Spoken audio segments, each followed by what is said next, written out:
தமிழ்நாட்டுக்கு முதலமைச்சராக படத்தில் நடிச்சா போதுமானது அப்படின்ற மாதிரி ஒரு கருத்தை போறாருன்னா அது சர்ச்சைக்குள்ள. இது இந்த பதிவு எப்படி பாக்குறீங்க? அது உண்மைதானா? படம் நடிச்சா முதலமைச்சர் ஆயிடலாமா? வழக்கமா எதிர்கட்சி தான் வெளிநடப்பு பண்ணும். இந்த மாதிரி எதிர்கட்சி கேட்கிற கேள்விக்கு ஆளுங்கட்சி வெளிநடப்பு பண்ணுமான்ற மாதிரி ஒரு அதிசயங்கள், ஜனநாயக கேலி கூத்துக்கள் எல்லாம் இனிமேல வருங்காலங்களில் பார்க்கலாம். குழந்தை பேச்சை கேட்டு நம்ம ஓட்டு போட்டது எவ்வளவு பெரிய முட்டாள்தனம் அப்படின்றத மக்கள் உணர ஆரம்பிப்பாங்க. அன்னைக்கு அங்கிள் அப்படின்னு ஸ்டாலின் சார் அப்படின்லாம் பேசினாரு. இன்னைக்கு அந்த ஸ்டாலின் சாரோட தயவுல தான் இன்னைக்கு கூட்டணிகள் முட்டு கொடுக்கப்பட்டு இன்னைக்கு அவர் முதல்வராக தொடர்றாரு. சோ இதுக்கு நம்ம கலகலப்புல சொல்லுவாங்க, பருத்தி மூட்டை கம்மனு குடியேறல இருந்துக்கலான்னு. இப்ப அதே மாதிரி பாத்தீங்கன்னா திருசேவ துணை முதலமைச்சர் ஆக்குவாங்கன்ற மாதிரிலாம் நிறைய பதிவுகள் வருது. அந்த மாதிரிலாம் அது எப்படி பாக்குறீங்க? சாத்தியமானது? அவ்வளவு மரணங்கள் ஏற்பட்டும், ஜனங்க அதிருப்தியாயும், வாக்குகள் இல்லாத தொண்டர்களை வச்சுன்னு இருந்தோம், கட்டமைப்பு எல்லாமே ஒரு முதல்வர் ஆகிறாருன்னா அது கொஞ்சம் எங்கேயோ சந்தேகப்படுற மாதிரி தான் சொன்னேன். இவிஎம் புரட்சின்னு ஆட்சி புரட்சியா இருக்காது, மக்களுக்கு பேர் அதிர்ச்சியா இருக்குன்றீங்க. என்னை பொறுத்தவரையும் வாய்ப்பு கொடுத்த மக்கள் கண்டிப்பா யோசிப்பாங்க. வந்தா நல்லா இருக்கும், இவர் வந்தா நல்லா இருக்கும், புலி வந்தா நல்லா இருக்கும், புலி வந்தா நல்லா இருக்குன்றாங்களே. புலி வந்துச்சு, இது என்ன பண்ண போகுதுன்னு பார்க்கலாம். தாவேக தலைவர் எத்தனை சீட்டுகளை ஜெயிச்சிருக்கிறாரு அப்படின்னும் போது யாராலுமே நம்ப முடியல. அவங்க கட்சிக்காரங்க நம்ப மாட்டேன்றாங்க. திடீர்னு சும்மா இருந்தவனுக்கு ஒரு 10 கோடி ரூபாய் லாட்டரியில காசு விழுந்தா எப்படி இருக்கு? முதல்வர் மு.க. ஸ்டாலின் இருக்கக்கூடிய கொளத்தூர் தொகுதியில அவர் வாங்கின வாக்கு, அந்த தொகுதியில வாங்கின வாக்கை விட எண்ணப்பட்ட வாக்குகள் 2000 இருந்து 4000 வாக்குகள் அதிகமா இருக்கு. எனக்கு தெரிஞ்சு பாத்தீங்கன்னா இது விசில் புரட்சி நடக்கல தம்பி, இவிஎமோட புரட்சி தான் நடந்திருக்கு. சோ அடிப்படையில் எதுவுமே இல்லாத ஒரு படிக்காத மாணவன் 100க்கு 100 வாங்கினா அப்படின்னா நீங்க நம்புறது சாத்தியமா? இப்போ ஒரு நாம் தமிழர் கட்சி சீமான் பாத்தீங்கன்னா பல பொது மக்களுடைய போராட்டங்களுக்கு முன்னின்று இருக்காரு, சிறை கொண்டிருக்காரு. சோ அந்த மாதிரி இவர் விரல் ஊட்டி எண்ணிலாம். இவங்க மிஞ்சி போனா ஒரு 2-3 போராட்டங்களுக்கு மேல பெருசா எதுவும் பண்ணிக்கல. மற்றபடி போராட்டம் என்னன்னு கேட்பாங்க. நேத்து புதுசா முளைச்ச ஒரு கட்சி இருக்கக்கூடிய முதல்வரை தோக்கடிச்சிருக்குது, இருக்கக்கூடிய அமைச்சர்களை தோக்கடிச்சிருக்கிறாருன்றது வரலாற்று சாத்தியக்கூறுகளே இல்லாத ஒண்ணு விஷயம். விஜய்க்கு வந்த கூட்டத்தோட விஜயகாந்த் ஐயாக்கு அதிகமா இருந்துச்சு. ஆனாலும் 1,80,00,000 ஓட்டு விடுறது எப்படி அது சாத்தியம்? அது ஆனா இப்ப அந்த சீமானோட வாக்கு 8.5 இருந்து 4% குறைஞ்சிருக்கு. அப்ப மக்கள் மாற்றுன்னு விஜய் தானே தேடி போறாங்க. நீங்கள் அதிர்ஷ்டத்துல முதல்வர் ஆனீங்களோ, எப்படி முதல்வர் வரீங்களோ தெரியல. அது இதுக்கு முன்னாடி பாத்தீங்கன்னா வாக்கு சரியா சந்திக்காத ஒரு கட்சி நாம் தமிழர் கட்சி இருந்துச்சு. விஜய் வருகைக்கு பின்னாடி 4 விழுக்காடு குறைஞ்சிருக்கு. நீங்க சொன்ன மாதிரி இவிஎம் புரட்சியா கூட இருக்கலாம். நாம் தமிழர் கட்சி சீமான் பாத்தீங்கன்னா மக்களிடம் நீ தனியா தெரிவாரு, இனிமே தனித்துவம் பெறுவாரு, அவர் மக்களுக்கான மாற்றத்துக்கான அரசியல் தலைவர்ன்றதை மக்கள் புரிஞ்சுக்குவாங்க. வணக்கம்பா. நான் கடைசியா நம்ம சேனல்ல ஒரு காணொலி கொடுத்திருந்தீங்க, திரும்ப இப்ப தொடர்பு கொண்டீங்க, கட்டாயம் ஒரு வீடியோ பேசி ஆகணும்னு. என்ன காரணம்? என்ன மாதிரி வீடியோனா? எதனால? பாத்தீங்கன்னா நான் போன முறை விடுதலை வீரனுக்கு ஒரு பேட்டி ஒன்று கொடுத்திருந்தேன். அந்த பேட்டியில பாத்தீங்கன்னா அந்த தாவேகா குறித்து சில கருத்துக்களை நான் முன்மொழியிருந்தேன். ஸோ அதே மாதிரி இப்போ நடந்து முடிந்த சட்டமன்ற தேர்தலில் வந்துக்கக்கூடிய மாற்றம், அதாவது பாத்தீங்கன்னா பெரும்பாலான ஊடகங்கள் இன்னைக்கு இருக்கக்கூடிய ஆளுங்கட்சி திமுக வரும் அப்படின்ற மாதிரி சில ஊடகங்கள், அதுக்கப்புறம் பாத்தீங்கன்னா அதிமுக வரும்ன்ற மாதிரி சில ஊடகங்கள். ஸோ இதை தான் மேக்சிமம் பெரும்பாலும் இருந்தது. பட் ஏதோ ஒரு சில ஊடகங்கள் மட்டும் ஸ்பெசிபிக்கா, அதாவது மத்திய அரசை சார்ந்த ஒரு சில நிறுவனங்களை சார்ந்த மீடியாஸ் மட்டும் ஸ்பெசிபிக்கா ஒரு 110 இருந்து ஒரு 120 இடம் வருவார்னு சொல்லிட்டு விஜய் ஒரு 120 இடம் தாவேகா வரும்ன்ற மாதிரி ஒரு நியூஸ் வந்துச்சு. நிறைய பேர் அதை பார்க்கும்போது என்ன வித்தியாசமா இருக்குது அப்படின்னு சொல்லிட்டு நிறைய பேர் சிரிக்க செஞ்சாங்க. இது பாசிபிள் இல்லைன்னு சொல்லிட்டு மக்களே நிறைய பேர் தெரிஞ்சுக்கிறாங்க. மிஞ்சி போனா என்ன, நேத்து புதுசா ஆரம்பிச்ச ஒரு 2 வருஷத்து கட்சி மிஞ்சி போனா என்ன வாங்கும்? மிஞ்சி போனா அதன் கட்சியோட தலைவர் ஜெயிப்பாரு, மிஞ்சி போனா ஒரு 5ல இருந்து ஒரு 10 சீட்டு ஜெயிப்பாங்க. இதுதான் பரவலா இருக்கக்கூடிய தமிழ் சமுதாய மக்களுடைய மைண்ட் செட். தாவேகா தலைவர் எத்தனை சீட்டுகளை ஜெயிச்சிருக்கிறாரு அப்படின்னும் போது யாராலுமே நம்ப முடியல. அவங்க கட்சிக்காரங்க நம்ப மாட்டேன்றாங்க.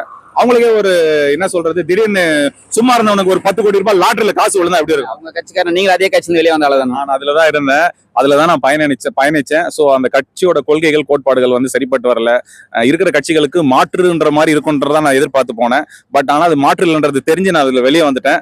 பட் ஆனா இப்போ சமீபத்துல நேற்று நடந்தக்கூடிய நிகழ்ச்சிகள் உங்களுக்கு தெரிஞ்சிருக்கும். ஒரு தீய சக்தின்ற ஒரு அஜெண்டா வச்சு திமுக தாக்கி தான் தாவேகா தலைவர் பாத்தீங்கன்னா நாங்க திமுகவுக்கு மாற்று 2 கட்சிக்கு மட்டும்தான் போட்டி, டிவிகே டிஎம்கேன்ற மாதிரி சொல்லியிருந்தாரு.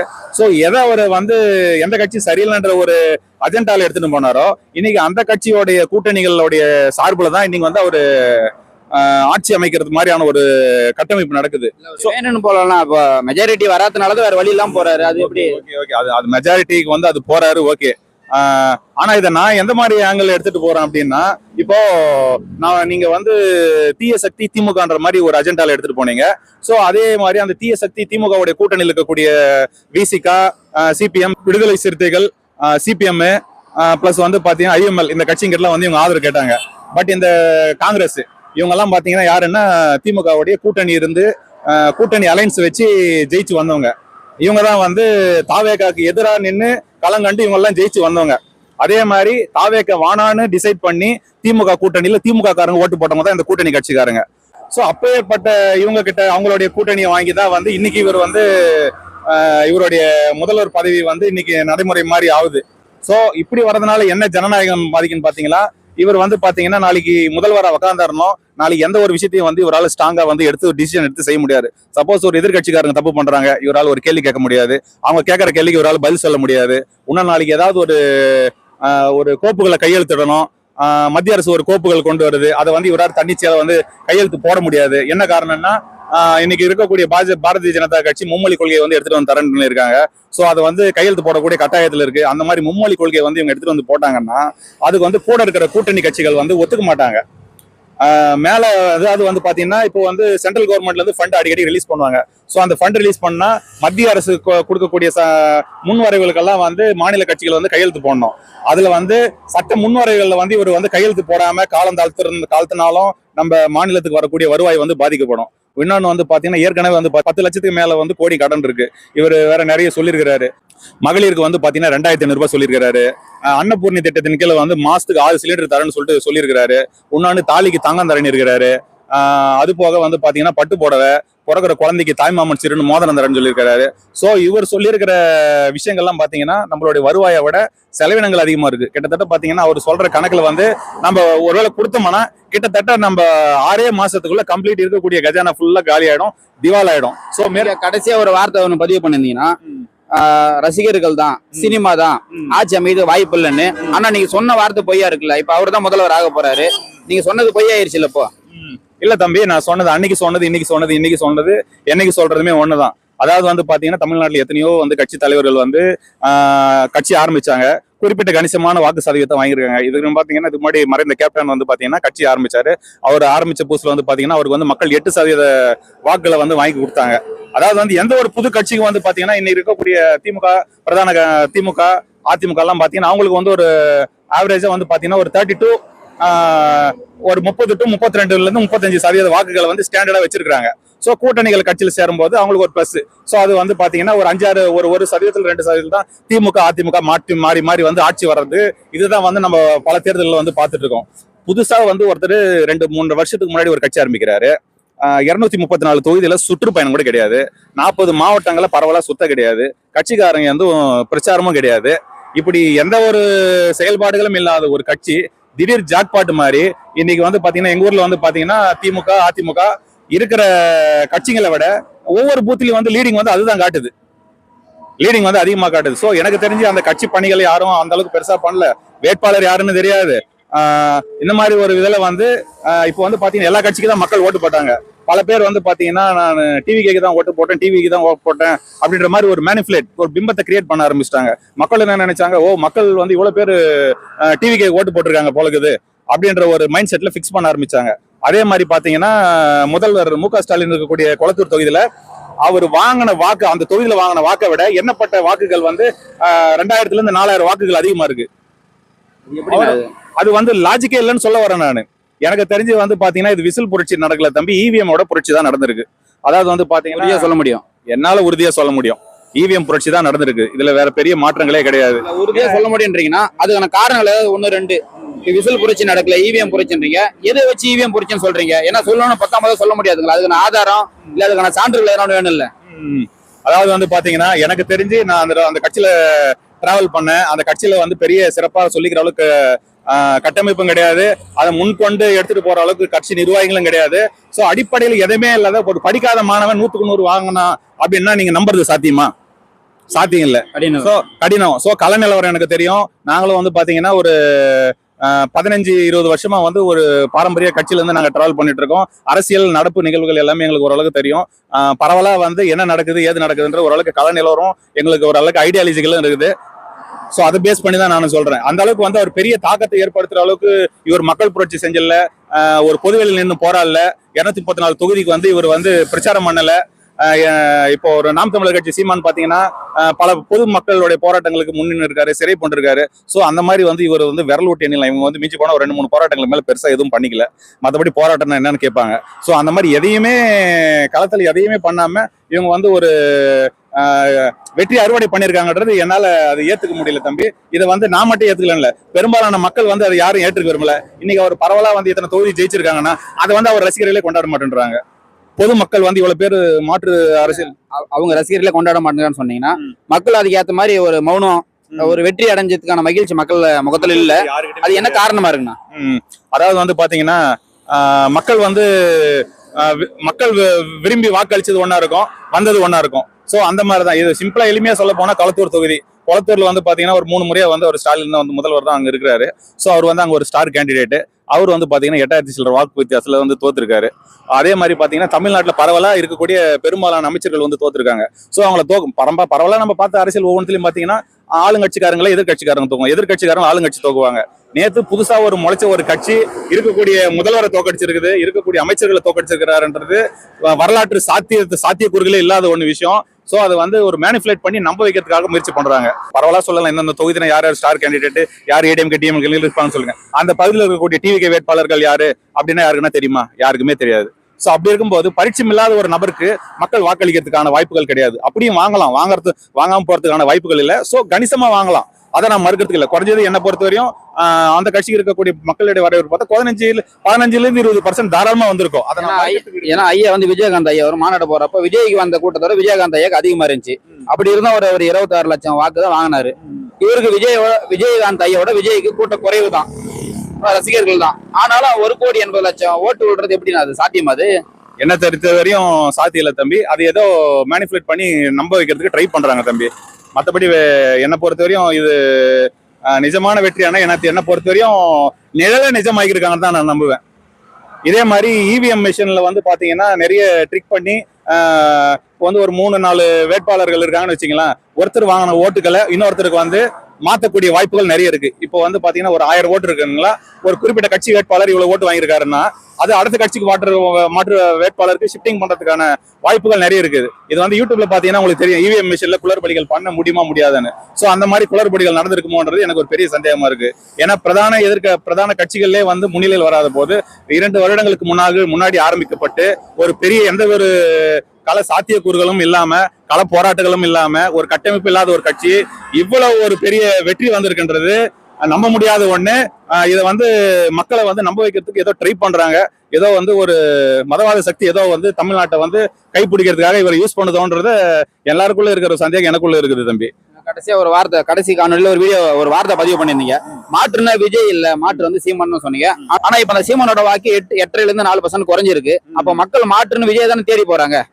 அப்புறம் எப்படி நீங்க சீமான் மாற்றுன்னு சொன்னீங்களா? அது எப்படி? அது அதாவது வந்து ஏற்கனவே வந்து சீமானு வாக்களிச்சாங்க எல்லாருமே. அந்த இலவசம், இந்த வாக்கு காசு இது இல்லாம தான் வந்து மக்கள் பெரும்பாலும் வந்து வாக்களிச்சாங்க.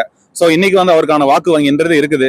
பட் வந்து பாத்தீங்கன்னா ஏற்கனவே வாங்கின கட்சிகளோட வாக்கு வங்கியை அவங்க குறைச்சிருக்காங்க.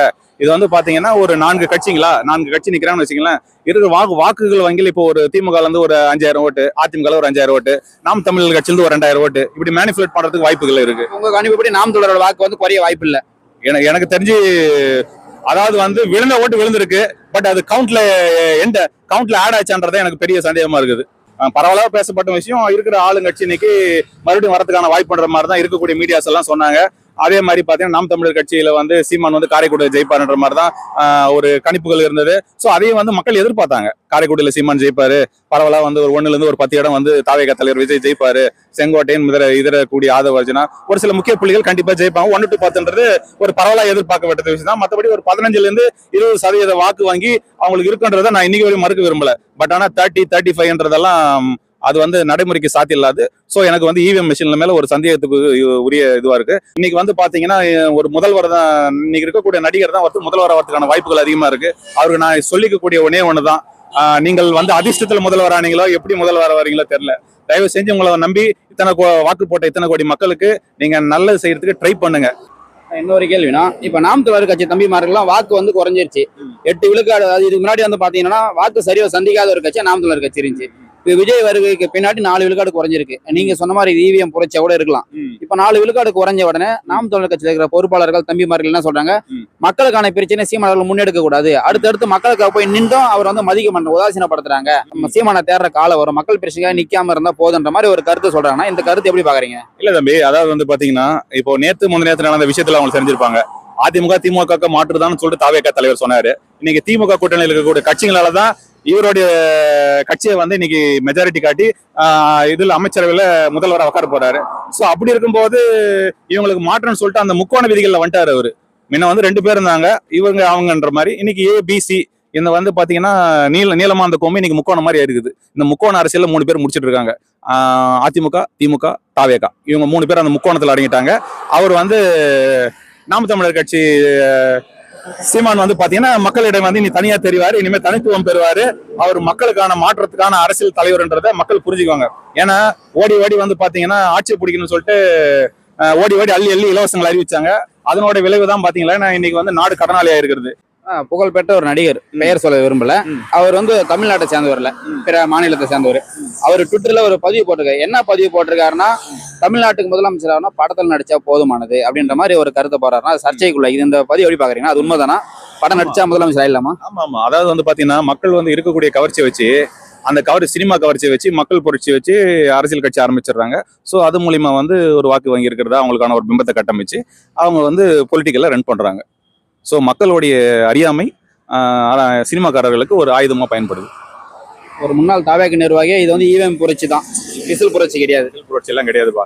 ஏன்னா அவங்க உண்மையிலே வந்து களத்துல வந்து வேர்வை சிந்தி கள பணிகள் செஞ்சிருந்து அவங்க வந்து அந்த அளவுக்கு வாக்கு வாங்கியிருந்தாங்கன்னா அது வந்து நான் மனதார வரவேற்கிறேன், அவங்களுக்கு நான் வாழ்த்துக்கள் சொல்றேன். ஸோ அந்த அளவுக்கு ஒண்ணுமே நடக்கல. 234 தொகுதியில சுற்றுப்பயணம் கிடையாது, எந்த செயல்பாடுகளும் கிடையாது. நிக்கிற யாருக்கு அவங்க ஜெயிச்சாங்கிறது அவங்களுக்கே தெரியாது. இப்போ தேர்ந்தெடுக்கப்பட்ட விசில் எந்தெந்த தொகுதியில் நினைச்சோ அவங்களெல்லாம் போயிட்டு உங்க தொகுதி வேட்பாளரான்னு கேட்டால் யாருக்கும் தெரியாது. அவங்க இதுக்கு முன்னாடி பார்த்துருக்காங்களான்னு தெரியாது. அவர் நம்ம சொந்த தொகுதி தானா மாற்று தொகுதியானு கூட தெரியாது. ஸோ அப்போ எந்த அளவுக்கு ஜனநாயகம் பிளைண்டா இருக்குதுன்னு பாத்தீங்களா? இது வரையும் பாத்தீங்கன்னா நடந்த அரசியல்ல எந்த அரசியல்ல வந்து இந்த கட்சிக்கு ஓட்டு போட்டு எந்த குழந்தைங்களும் சொல்ல கிடையாது. இந்த முறை வந்து குழந்தைங்களை பயன்படுத்திருக்காங்க. அதே வந்து ஜனநாயகத்துக்கு எதிரான ஒரு வன்முறை தான். ஆட்சி நீடிக்குமா? நான் தாவேக ஆட்சி நீடிக்குமா? சிறப்பா செயல்படுவாங்களா? எப்படி நான் பாக்குறீங்க? முன்னாள் தாவேக நிர்வாகியா நீங்க அவங்க கூட பயணிச்சுக்கிறீங்க, அவங்களோட மனநிலைமை பொறுப்பாளர் எப்படி இருப்பான்னு உங்களுக்கு தெரியும். இப்ப புதுசா அமைஞ்சிருக்க ஆட்சி நீடிக்குமா, இல்ல எந்த அளவுக்கு கொண்டு போவாங்க, மக்கள் கிட்ட வரவேற்பு பெறுமா, எப்படின்னா? இன்னைக்கு இருக்கக்கூடிய சூழ்நிலையில தாவேக தலைவர் தேர்தல் அறிக்கை விடும் போது என்ன நினைச்சு சொன்னாரு, ஏது சொன்னாருன்னு தெரியல. நம்ம வரமோ வரலையோ அடிச்சு ஒண்ணுன்னு விட்டாரு. இதுதான் இருக்கிற ஃபேக்ட். இந்த இருக்கக்கூடிய 6 மாசத்துல வந்து பாத்தீங்கன்னா அவர் வந்து தன்னை நிரூபிச்சாகணும். நான் வந்து ஒரு சிறந்த அரசியல்வாதின்ற மாதிரி பொதுவெளியில பேட்டி கொடுத்தாகணும், சட்ட ஒழுங்கை பராமரிச்சாகணும். உங்களுக்கு தெரியும், அதாவது வந்து திமுக ஆளுங்கட்சியா இருக்கும்போது எப்படி செயல்படுவதில்லை தெரியல, எதிர்கட்சியா இருக்கும்போது சிறப்பா செயல்படும். அது எல்லாருக்குமே தெரிஞ்ச விஷயம். இவர் வந்து அரசியலுக்கு புதுசு, அவர் சார்ந்திருக்கக்கூடிய சட்டமன்ற உறுப்பினர்கள் எல்லாருமே புதுசு. ஸோ அதை வந்து அவங்க தாக்கு பிடிப்பாங்களா, இல்ல வழக்கமா வந்து எதிர்கட்சி தான் வந்து வெளிநடப்பு பண்ணும், இந்த மாதிரி எதிர்கட்சி கேட்கிற கேள்விக்கு ஆளுங்கட்சி வெளிநடப்பு பண்ணுமான்ற மாதிரி ஒரு அதிசயங்கள் ஜனநாயக கேலி கூத்துக்கள் எல்லாம் இனிமேல வரும் காலங்கள்ல பார்க்கலாம். அதே மாதிரி குழந்தை பேச்சை கேட்டு நம்ம ஓட்டு போட்டது எவ்வளவு பெரிய முட்டாள்தனம் அப்படின்றத வந்து மக்கள் உணர ஆரம்பிப்பாங்க. ஏன்னா இருக்கக்கூடிய பொருளாதார சூழ்நிலையில உணர்வாங்கன்றீங்களா? கட்டாயம் உணர்வாங்கப்பா. என்ன பாத்தீங்கன்னா இந்த ஒரு 6 மாத காலத்திலேயே வந்து ஒரு பானை சோற்றுக்கு ஒரு சோறு பதன்வாங்க.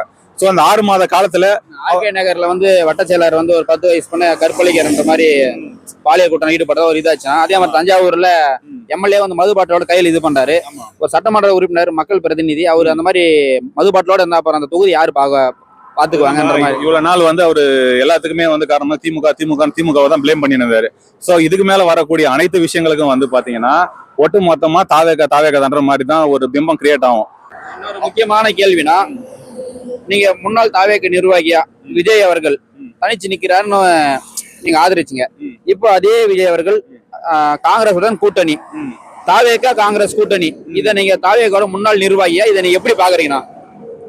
இது வந்து பாத்தீங்கன்னா ஒரு மிகப்பெரிய ஒரு ஏமாற்றம் தான். அதாவது வந்து பாத்தீங்கன்னா ஒரு காங்கிரஸ் வந்து திமுக கைக்குள்ள அடக்கி வச்சுனுக்குது எல்லாம் பண்ணுதுன்ற மாதிரி பேசினாரு. பட் இன்னைக்கு அவருக்கு தேவைப்படணும் ஒண்ணு, அவர் காங்கிரஸ் வந்து பாத்தீங்கன்னா அவருக்கு வேண்டப்பட்ட கட்சி ஆயிடுச்சு. அதுக்கு முன்னாடி வந்து பாத்தீங்கன்னா காங்கிரஸ் கூட்டணியில் இருக்கும்போது வேண்டப்படாத கட்சியா இருந்துச்சு. இன்னைக்கு அவருக்கு தேவைப்படுதுன்னு போது தேவைப்படுற கட்சியா இருக்குது. அன்னைக்கு அங்கிள் அப்படி இப்படின்னு ஸ்டாலின் சார் அப்படி எல்லாம் பேசினாரு. இன்னைக்கு அந்த ஸ்டாலின் சாரோட தயவுல தான் வந்து இன்னைக்கு கூட்டணிகள் வந்து முட்டு கொடுக்கப்பட்டு இன்னைக்கு வந்து அவர் முதல்வராக தொடர்றாரு.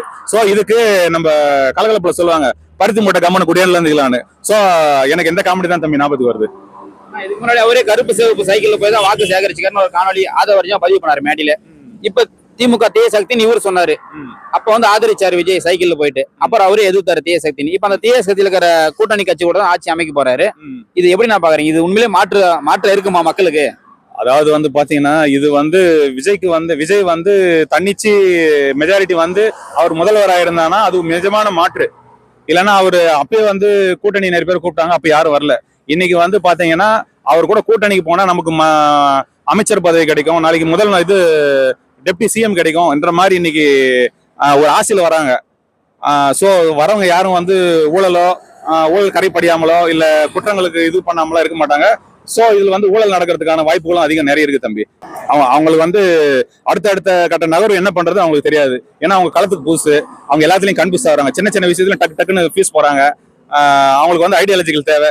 என்னன்னா என்னுடைய ஒரு தாழ்மையான வேண்டுகோள் என்ன, இவ்வளவு மோஸ்ட் சீனியரா இருக்கக்கூடிய செங்கோட்டையன் எல்லாம் கூட இருந்து போய் கூட இந்த மாதிரி சின்ன விஷயங்கள் எல்லாம் தாவேக்க பல்ப் வாங்கன்றதுதான் ரொம்ப கஷ்டமா இருக்குது. சீமான் அவர்கள் பல்வேறு கொள்கையை வச்சிருந்தாரு. தண்ணீரை வந்து உறிஞ்சி விற்க கூடாது, வெளிநாட்டு கம்பெனியா இருந்து தண்ணீர் உறிஞ்சிடும், நிலத்தடி நீர் அதிகமாக கீழே போச்சுன்னா இப்போ மரம் இருக்கு, மரத்தால தண்ணி எப்படி உறைஞ்ச முடியும்? அடியில போயிடுச்சுன்னா அந்த மரத்துல வர காத்த நாம சுவாசிக்கிறோம், தண்ணீர்ல மரம் இறந்து போச்சுன்னா நம்ம எப்படி வாழ முடியும்னு ஒரு கொள்கை வச்சிருந்தாரு. அதே மாதிரி தண்ணி விற்பனைக்கு தரேன்னு சொல்லியிருந்தாரு. நாங்க வந்து மதுவை மூடிட்டு கல்லு தரப்போனாரு. ஆனா அந்த மாதிரி விஜய் அவருக்கு எதுவுமே சொல்லல. இவர் ஆட்சியில எது அந்த மாதிரி தண்ணீரை தர போறது, மதுவை மூடிட்டு கல்லு திறக்கிறது. இவர் சீமான் 117 பெண் வேட்பாளர் கொடுத்திருந்தாங்க, ஆனா தாவேக்களை தரல. இப்ப இந்த மாதிரிலாம் அவர் என்ன செய்யறதுக்கு சாத்தி இருக்கானா? அது அவருடைய அஜெண்டா என்னன்னு பாத்தீங்கன்னா மாற்றத்தை கொண்டு வர்றது முக்கியம் கிடையாது. அவருக்கு அரசியல் மாற்றம் வேணும், அவர் முதல்வர் ஆகணும். சோ அதனால வந்து பாத்தீங்கன்னா இவங்க 2000 கொடுக்கணும், 2500. சோ அதை விட நான் கொஞ்சம் வித்தியாசமா இருக்கிறேன், அதை விட நான் கூடுதலா தரேன், இந்த மாதிரி சொல்லிதான் மக்கள் கிட்ட வந்து நிறைய ஓட்டு வாங்கியிருக்காரு அவரு. சோ ஆறு சிலிண்டர் மக்கள் கணக்கு போடுவாங்க. இவங்க எல்லாம் வந்தா 2000, இவர் வந்தா 2500. சோ அந்த கணக்கு தான் மக்களோட கால்குலேஷன். இப்படி மொத்தம் 10,000 மாதிரி. மொத்தம் 10,000 மாதிரி தான். சதுரங்க வேட்டையில சொல்லுவாங்களே, ஒருத்தருடைய ஆசையை தூண்டன்ற மாதிரி மக்களுடைய ஆசை தூண்டப்பட்டு அது வாக்குகளை கன்வெர்ட் செய்யப்பட்டு இன்னைக்கு அவரு முடிச்சிட்டு இருக்கிறாரு. நிறைய வந்து விமர்சனம் பண்றாங்க, எம்ஜிஆர் மாதிரி தான் விஜய், எம்ஜிஆர் மிஞ்சிட்டாருன்னு. இப்ப அதே மாதிரி பாத்தீங்கன்னா திருசேவ துணை முதலமைச்சர் ஆக்குவாங்கன்ற மாதிரிலாம் நிறைய பதிவுகள் வருது. அந்த மாதிரி எல்லாம் அது எப்படி பாக்குறீங்க? சாத்தியமானது தம்பி? அதாவது வந்து பாத்தீங்கன்னா அவரே சொல்லியிருப்பாரு, சூப்பர் ஸ்டார்னா ஒரே ஒரு சூப்பர் ஸ்டார் தான், எம்ஜிஆர்னா ஒரே ஒரு எம்ஜிஆர் தான், கேப்டன்னா ஒரே ஒரு கேப்டன் தான். சோ எம்ஜிஆருக்கு நிகர் எம்ஜிஆர் தான். சோ எம்ஜிஆர் கூட எல்லாம் இவர் கம்பேர் பண்ணி எம்ஜிஆர் அசிங்கப்படுத்துறாருங்க. அவர் வந்தெல்லாம் பாத்தீங்கன்னா ஆரம்ப கட்டத்துல திமுகல இருந்து மக்கள் பணி செஞ்சுக்கின்னு மக்களோட மக்களா வாழ்ந்தாரு. மக்களுக்கு வந்து அவர் சாவர காலத்துல வந்து பாத்தீங்கன்னா மக்களுக்கு தான் சம்பாரிச்ச துட்டுல பல பேருக்கு வந்து கொடுத்துட்டு போனாரு. சோ அவர் சொல்லலாம், அவரே சொன்னதில்லை இன்னைக்கு வரையும் என் கேரியரோட உச்சத்தை விட்டு வந்தேன், நான் சாகத்துக்குள்ள இவ்வளவு பேருக்கு கொடுத்தன்ற வார்த்தை அவர் சொன்னதில்லை. இடது கை கொடுக்கறத வலது கைக்கு தெரியக்கூடாதுன்ற மாதிரி அவர் வந்து பொன்மன செம்மல்.